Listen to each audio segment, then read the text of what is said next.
μονάδες αυξημένης φροντίδας είναι χώροι που υποδέχονται και νοσηλεύουν ασθενείς μετά από παραμονή σε μονάδα εντατικής θεραπείας, μυοπάθεια της μονάδας, επιπλοκές κατά τη διάρκεια χειρουργείων και ο σκοπός τους είναι ο σταδιακός απογαλακτισμός από το μηχανικό αερισμό, ταυτόχρονα με την αποκατάσταση και τη σωστή κινητοποίηση των ασθενών.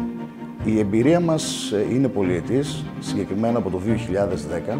Η μονάδα αυξημένης φροντίδας είναι πλήρως εξοπλισμένη με αναπνευστήρες τελευταίας τεχνολογίας, καρδιακό υπέρηχο για απεικόνιση των κοιλιακών οργάνων, ενδοσκόπιο κατάποσης καθώς και μόνιτορς. Η μονάδα αυξημένης φροντίδας είναι στελεχωμένη με εξειδικευμένους νοσηλευτές, καθώς 24ωρη κάλυψη από αναισθησιολόγο ή εντατικολόγο, ώστε να αντιμετωπίζονται απρόσκοπτα όλα τα επίγοντα περιστατικά.